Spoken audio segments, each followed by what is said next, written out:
The storm had no mercy. Wind tore through the trees with howling rage, stripping limbs and slamming sleet against the earth like shards of glass. The sky was a pulsing bruise of darkness, lit occasionally by the pale flicker of lightning. Beneath the relentless downpour, Clara Whitmore staggered, soaked to the bone, her dress clinging to her swollen belly like a shroud. Her boots, long since filled with icy water, squelched with every step, and her breaths came in shallow, desperate gasps. The pain had begun hours ago, low in her back, creeping like a snake before pouncing with sharp contractions that doubled her over. She'd counted them, tried to time them, but now they came without mercy or rhythm. Her knees buckled, and she fell to the muddy ground, trembling. The forest floor was slick and cold, the scent of wet pine and rotting leaves clinging to everything. She clawed at the roots of a nearby tree, trying to pull herself up, but her strength was waning fast. Her hands were raw, chafed and red from the leather belt that had bound them for hours. She'd managed to work it loose after he left, but not before it had rubbed skin to blister. Her wrists throbbed as she pressed them against the tree for support. He had left her here. Eli. The name scraped like sandpaper in her mind. Her husband. Her mistake. His last words before vanishing into the forest rang louder than the storm. "You're dead weight now, Clara. I ain't dyin' out here for some crying brat." He hadn't looked back. Just swung up onto the mule, the only shelter and supplies packed behind him, and disappeared into the trees like the coward he was. She hadn't begged. Not once. Not after everything. She'd watched his shadow fade into the mist, and then let herself collapse, too tired and too furious to cry. That had been before dusk. Hours ago. Or maybe days. Time no longer meant anything. Lightning cracked overhead, illuminating the skeletons of the trees around her. Shadows danced, thick, tall, stretching like claws.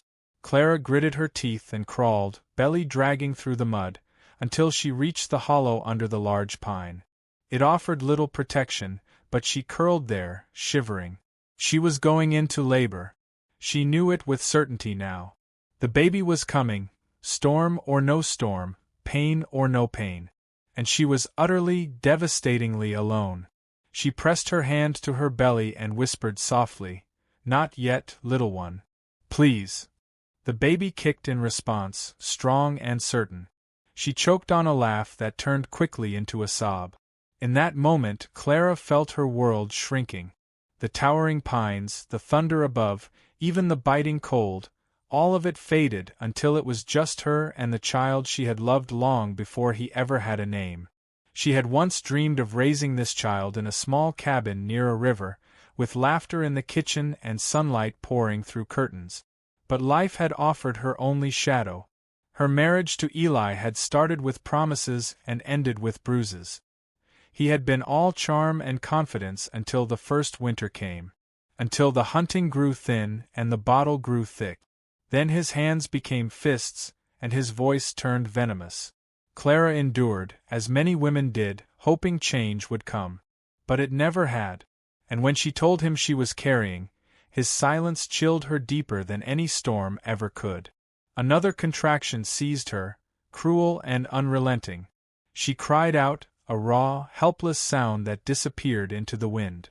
She gritted her teeth and pushed against the earth, forcing herself upright again. She had to move. She couldn't stay here and die, not for her sake, but for the tiny life within her. Her vision blurred, and the trees began to tilt. She blinked furiously. Her body couldn't take much more. She staggered forward, dragging one foot after another. She didn't know where she was going, but movement was better than stillness. Stillness meant surrender. Then came the sound. Not thunder. Not wind. A breath. It was soft. Unnatural. A snort carried by the rain. Clara froze, her heart thudding wildly. Her first thought was wolves. Her second was worse, Eli. Maybe he'd come back, changed his mind. But no, it wasn't his boots she heard approaching. She turned her head slowly, every nerve braced. A shape stepped from the fog. The horse stood tall, dark as midnight, with a mane tangled from the wind. Rain slid off his coat in rivulets, and his eyes gleamed, wild, alert, intelligent. A Mustang. Untethered. Unclaimed. And entirely unexpected. For a moment, Clara thought she had finally succumbed to fever and pain. The stallion stood like a vision, utterly out of place in the chaos around them. His nostrils flared, breath pluming in the cold air. He pawed at the ground, but he didn't flee. She didn't move. Didn't dare. The horse came closer, cautious but calm. Clara's heart pounded so hard it ached. She whispered something, she didn't know what, and the Mustang tilted its head. In her delirium, she thought of the old stories. The ones about spirit horses that came to the aid of the lost. Her mother had told them once by firelight. She hadn't believed them. But now? The stallion stepped closer again. Clara's body screamed in protest, but she knelt slowly, reaching out a trembling hand. To her shock, the Mustang didn't pull away. His breath touched her fingers, warm and real. "I need help," she whispered, voice cracking. "I need help." And then, as though he understood, the horse bent his head lower and nosed the belt still tangled at her waist. Gently, insistently, he pulled it free. Clara let out a broken laugh, half sob, half wonder. She blinked away tears and reached up, fingers brushing the creature's soaked mane. She leaned into him for support and he didn't move. Didn't flinch. Just stood there, grounding her. She didn't know how long she clung to him, only that the pain ebbed slightly as her breathing slowed. The warmth of his body against hers was like a miracle. A moment later, her legs gave out again, but instead of falling to the ground, she sank into the softness of his side. He remained, a statue of patience in the storm. She whispered again, "You're not real. You can't be." But the steady sound of his breathing, the way he shifted his weight slightly to accommodate her, told her otherwise. Clara slid down to the mud, resting her head against his leg. She cradled her belly with both hands. "Just hold on a little longer," she murmured to her child. "Mama's still here." She didn't know if it was exhaustion or a strange kind of peace, but for a time, the storm didn't seem so cruel. The forest didn't feel like a tomb anymore. And for the first time since Eli rode away, Clara didn't feel utterly alone. The pain didn't stop. It pulsed, deeper and more insistent, and she knew that sunrise wouldn't wait for her to be ready. But for now, she had shelter of a different kind, a living, breathing wall of muscle and warmth. She drifted in and out of a restless doze, jerking awake with each contraction. The horse never wandered far. She could hear him snorting occasionally, stamping against the cold, but each time she cried out, he returned. As the storm began to slow and the wind softened, Clara opened her eyes again. Dawn was a gray smudge through the trees. Fog clung low to the forest floor, and the rain had thinned to a gentle drizzle. The Mustang stood nearby, his ears flicking as he looked toward the east. Clara pushed herself upright, groaning, and reached for him. "I don't know where you came from," she whispered, "but I think you're my only chance." She pulled herself to her feet, using the horse's neck for support. The pain threatened to take her down again, but she gritted her teeth and forced her weight onto shaking legs. She ran her hands down his side, searching, praying. No saddle. No rope. Nothing to hold. And yet when she leaned forward, bracing herself to climb onto his back, the horse shifted closer, lowering himself slightly. Clara's breath caught. It wasn't possible. But she didn't question it. With what little strength she had, she climbed, leg trembling, belly heavy, heart pounding. She clung to the Mustang's thick mane and pressed her forehead to his neck. And then, as though summoned by her need alone, the stallion turned and began to walk. Clara didn't know where they were going. But for the first time since the storm began, she believed they might get there. The Mustang moved like a shadow through the fog, weaving between ancient trees as if he knew each root and rise by heart. His hooves sank silently into the damp ground, barely leaving a trace. Clara clung to his back, her arms around his thick neck, every jolt sparking pain through her belly. Her contractions had slowed, but they were deeper now, thudding through her spine like waves crashing against a fragile cliff. She no longer questioned the horse's presence. She didn't try to name it or make sense of his behavior. All that mattered was that he moved with purpose, and she, broken, bleeding, barely conscious, was being carried. The wind had calmed, the trees no longer groaned, and though the rain still whispered through the branches, it was a gentler sound now. The forest was not kind, but it had paused in its fury. That was something. Clara's lips were cracked, her hair plastered to her skull in wet clumps. She shifted with the horse's movement, her swollen belly weighing heavy against her spine. With every breath, she tasted iron and pine. Her wrists, raw from the belt, burned each time she gripped his mane for balance. But still she clung. Not for herself, never just for herself, but for the heartbeat inside her, the one she'd felt since her second missed moon, the one that fluttered against her ribs like a bird desperate to be born. She had once chosen the child's name in silence, mouthing it as she gathered firewood or scrubbed clothes beside the creek. She'd never dared speak it aloud. Not with Eli in earshot. He hated softness, thought it made a person weak.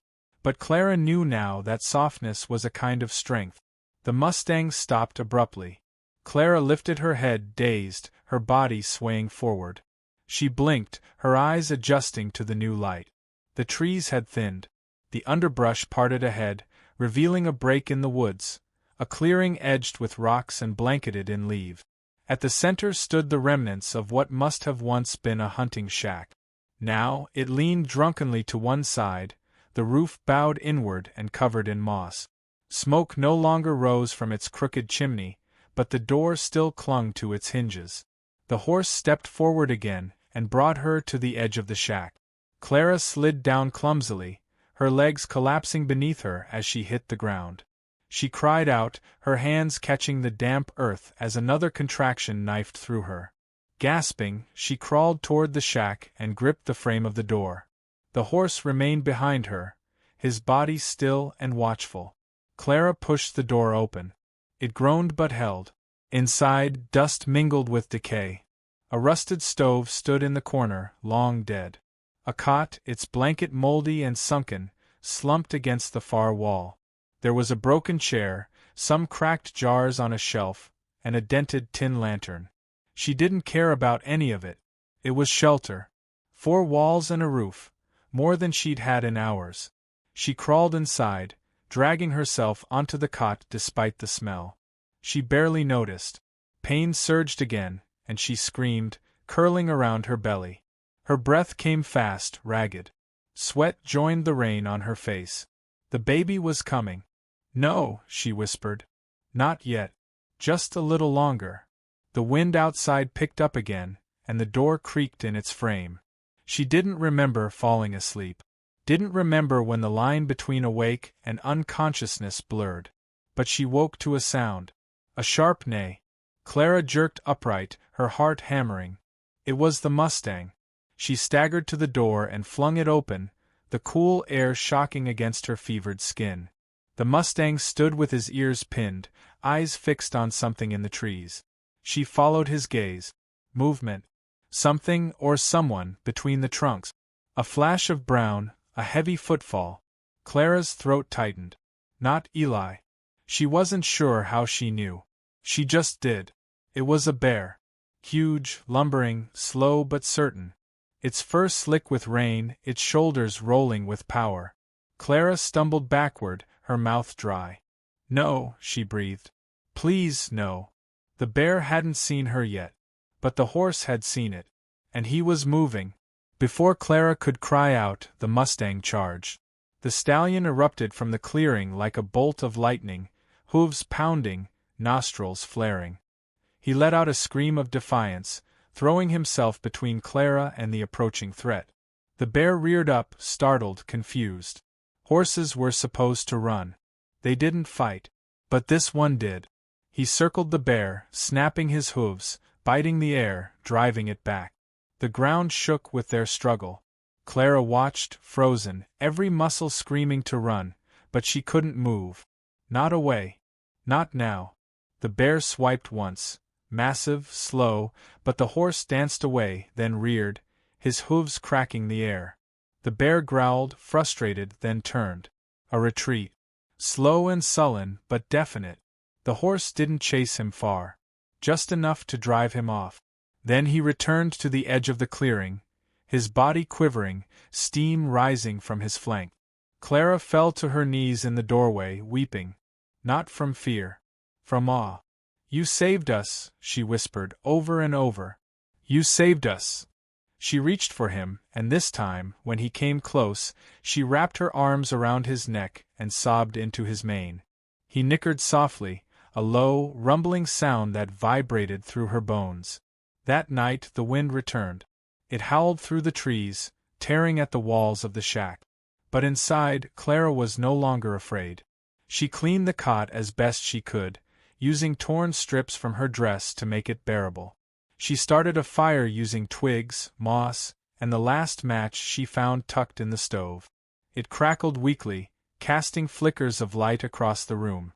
She lay on the cot, breath short, teeth clenched as another contraction took hold. This one didn't fade. It stayed, rolling through her like thunder. The baby was coming. And this time, it would not wait. She screamed, pressing her back against the wall, her hands gripping the side of the cot. The pain became her world, bright, sharp, unrelenting. There was no time, no air, no language. Only fire. Only birth. The Mustang stood outside the door, pacing. An hour passed. Or maybe 5. Then came the silence. Then the cry. High-pitched. Wet. Alive. Clara crumpled forward, sobbing with exhaustion and joy as she wrapped her arms around the tiny, slippery body. A boy. She knew it without even checking. She just knew. The baby wailed again, furious at the cold. She wrapped him in what was left of her skirt and pressed him against her chest. "Shoo," she whispered. "You're safe. We're safe." Outside, the horse stomped and neighed, as if echoing her words. The wind whistled around the shack. The fire crackled softly. Clara leaned back, cradling her son, and let her eyes fall shut for just a moment. When she opened them again, dawn had returned. And hope with it. Clara awoke to a pale shaft of sunlight cutting through the warped boards of the shack's walls. Her arms ached from holding the baby through the night, but she didn't dare move. His small chest rose and fell in soft rhythm against her, his skin warm against hers. For the first time in what felt like forever, she wasn't shivering. The fire had gone out hours ago, yet the air inside the cabin had a stillness, a protective hush, that wrapped itself around mother and child like an invisible blanket. Outside, the forest murmured awake. Birds called cautiously through the morning mist, their songs delicate and uncertain. The storm had passed. Only the occasional drip of rain from heavy branches remained. But something deeper had shifted. Clara felt it in her bones, the way a person senses that the worst part is over, even if the road ahead remains long and uncertain. She eased herself upright, wincing as every muscle in her body protested. The baby stirred but didn't wake. She looked down at him, marveling at the softness of his features, the faintest swirl of hair, the clenched fists, the impossibly tiny nose. A sob rose in her throat and she swallowed it. Not from grief. Not anymore. From gratitude. From awe. The Mustang was gone. She noticed it the moment she looked outside. The spot where he'd stood, keeping vigil through the night, was empty. His prints in the mud had begun to blur with moisture. She stepped out into the morning, clutching the baby close. Her legs trembled beneath her, but she stayed upright. She turned in a slow circle. No hoofbeats, no distant whinnies, just trees, thick and still. He was gone. For a moment, her heart twisted. But then, something told her he wasn't far. She didn't know why. Maybe it was madness, or maybe it was the kind of instinct that comes to a woman who has walked the edge of death and come back. She whispered a quiet prayer, not to a god, but to the horse himself, thanking him, asking him to return. She spent that day gathering what little she could. The shack, though crumbling, had a few useful things. A small rusted hatchet beneath a broken floorboard, half a jar of oats in the back of a cabinet. Clara boiled the oats with some melted snow and fed herself enough to regain a bit of strength. She drank slowly, keeping her milk flowing for the baby. And she named him. No longer just a whisper in her thoughts. Now a truth spoken aloud. Elias, she murmured, pressing a kiss to his forehead. You are not him. You're new. Pure. Wild. That night the Mustang returned. She heard him before she saw him. His steady hooves on the earth, the low sound of his breath. She stepped outside with Elias swaddled close, and there he was at the edge of the clearing, watching her with those intelligent eyes. Clara stepped toward him. Where did you go? She whispered. He didn't move, didn't flinch, just let the silence answer for him. A gust of wind lifted her hair, and for a moment she imagined it carried with it the ghosts of the past, blown away for good. Over the next few days, Clara began to heal. She slept in short intervals, rising often to feed Elias or to adjust the fire. Her body remained sore, her steps careful, but the sharp edge of agony had dulled. The Mustang never left again. Each morning, she found him waiting outside. Sometimes grazing near the clearing, other times standing so still he seemed carved from the forest itself. She spoke to him now. Not long conversations, just quiet words. Updates, musings, thanks. He never replied, of course, but he listened. And that was enough. It was on the 5th day that she saw the tracks. Boot prints.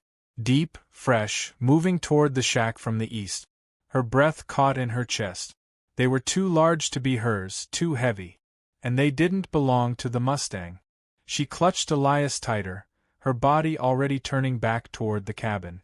Her mind raced. It could be a hunter, a traveler, a trapper, but dread pooled in her stomach like poison. She knew that stride, the weight of it, the deliberate, possessive path. Eli. She bolted into the shack, heart hammering. Elias whimpered in her arms. She hushed him, rushing to gather what she could, blanket, jar of oats, the tiny cloth she'd fashioned into a sling. There was no time. The prints were close. Too close. The Mustang stood near the treeline, ears pricked, sensing her fear. Clara stumbled toward him. I need you, she said, barely able to speak. Please. He lowered his head. She clambered onto his back as best she could, using the strength she barely had, cradling Elias to her chest. There was no saddle, no reins, only trust. As soon as she settled, the Mustang turned and ran. He moved like wind. Through thickets, over fallen logs, across shallow streams. Clara ducked low against his neck, whispering to Elias, soothing his cries. The world blurred past them, greens and browns and silver sunlight. Behind them, she heard a voice. Faint. Furious. Clara! Her name. Torn from the throat of a man who believed she belonged to him. The Mustang didn't slow. He ran for hours, until the forest gave way to hills, and the trees thinned, and the air began to taste of openness. Clara raised her head, blinking against the brightness. In the distance, below a rise, a ranch fence glinted in the sun. Smoke curled from a chimney. Civilization. The Mustang brought her to the edge of the hill and stopped. He stood there, breathing hard, his flanks dark with sweat. Clara slid off, her legs giving out as they hit the ground. She dropped to her knees and sobbed, half laughter, half relief. Elias wailed, then quieted again as she held him close. She turned to the horse. I never even named you, she said, her voice hoarse. But you saved us. Again. He looked at her, then at the house below, as if giving her permission. She stood, staggering, and took her first steps toward the ranch. Behind her, the Mustang remained. Watching. Waiting. She didn't look back until she reached the fence. When she did, he was gone again, slipped into the wilderness, like a dream evaporating in the sun. A woman burst from the house, her apron flapping in the wind. Clara opened her mouth to speak, but nothing came. Just tears. The woman ran to her, arms wide, catching her before she collapsed. And just before darkness overtook her, Clara whispered, "We're free." Then the world went black. Warmth. It was the first thing Clara felt when she stirred, real warmth, not from a flickering fire in a crumbling shack, but from layers of thick quilts and the low, humming glow of a stove burning steady in the corner of a quiet room. She opened her eyes slowly. The light was soft, filtered through gingham curtains, and the air smelled faintly of herbs, wood smoke, and something sweet, perhaps bread. For a moment she didn't move. Her mind searched for the memory. Racing through the forest, the thundering of hooves beneath her, Elias tucked tight against her chest. The ranch on the hill. The woman in the apron. Her breath caught as panic bloomed. Elias. She sat up too quickly, ignoring the pull of aching muscles. But before she could cry out, a gentle knock on the door preceded a creak as it opened, and the same woman from the porch stepped in, older, with steel-gray hair pinned back in a loose bun, holding a bundled infant against her chest. "He's just fine," she said with a soothing smile. "Hungry, mostly. You've been sleeping almost 2 full days. I figured you'd need the rest." Clara's shoulders sagged with a relief so heavy it nearly brought her back to tears. The woman moved closer and carefully placed Elias in Clara's arms. He nestled against her immediately, his tiny fists unfurling. Clara cradled him like he was the only thing tethering her to the earth. "I'm June McCall," the woman said gently. "This is my husband's ranch. We've lived here 40 years. Found you at our fence line. Scared us half to death, but Lord, I've never seen anything like the way you held that baby. Like he was made of gold and glass." Clara looked up, her voice brittle. "He is." June sat on the edge of the bed, watching her with kind, knowing eyes. "You want to tell me what happened? Or would you rather just rest?" Clara didn't answer at first. She looked down at Elias, brushing a fingertip along his soft cheek. Then she nodded, and with slow breaths and raw honesty, she told June everything. Not every gory detail, some things she still wasn't ready to give voice to, but enough for June's hands to tremble slightly as she reached for Clara's own. Enough for her eyes to fill with quiet, grieving fury. "You're safe now," June said firmly. "He won't find you here. Not without meeting a wall of rifles and the wrath of half the county." Clara believed her. The following days passed like pieces of a dream she never knew she was allowed to want. June took her in like kin, never pushing too hard, never asking for more than Clara could give. The ranch was quiet, just June and her husband Walter, who was as gentle as he was broad. They gave her space, but not distance. Warm meals, clean clothes, a soft place for Elias to sleep. Clara found herself breathing easier, walking steadier. She never forgot the Mustang. Each day, she walked to the edge of the pasture and stared out toward the hills. Hoping. Wondering. Some nights she swore she heard his distant whinny on the wind. June teased her gently, called him a ghost horse, said maybe he was sent by the Lord himself.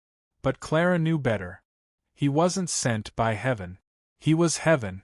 Earthbound. Wild. Free. And perhaps, in some impossible way, he'd chosen her. One morning, Clara helped June with the hens, gathering eggs and laughing for the first time in what felt like a year.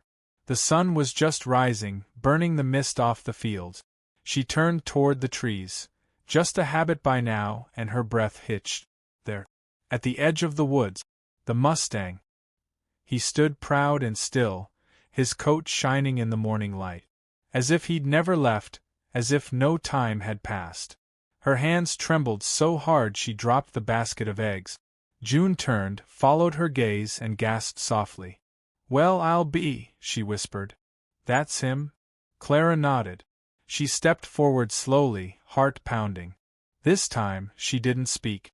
She just walked until she was close enough to see the flecks of gold in his eyes. The Mustang lowered his head slightly. She reached out, hand hovering near his muzzle, and he leaned in, just enough to press his forehead gently against her palm. They stood like that for what felt like forever. When she finally stepped back, she whispered, "Thank you.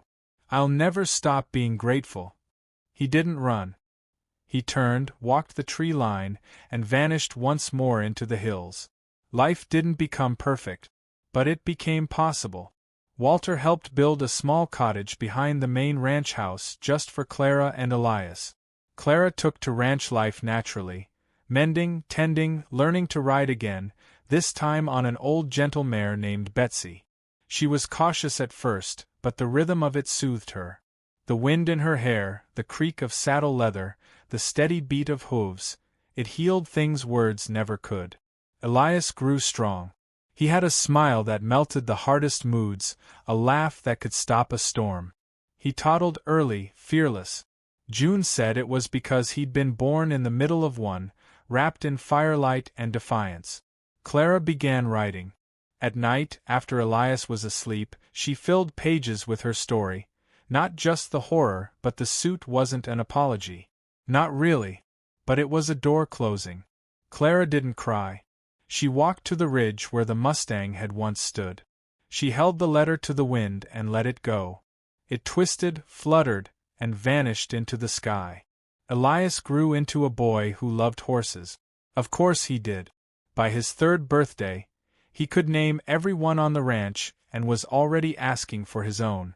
Clara would smile, stroke his hair and say, "Maybe one day, love. Maybe one day, he'll come back." And she meant it, because some part of her still felt him out there, watching, wild and free, the guardian who had carried her through a storm, through fear, through rebirth. And when Clara rode now, she didn't ride to escape. She rode to remember, to honor, to soar. Sometimes, if the wind was right and the sky was clear, she'd catch a glimpse of movement at the horizon, too fast, too graceful to be anything but him. The Mustang. Her salvation. Her freedom.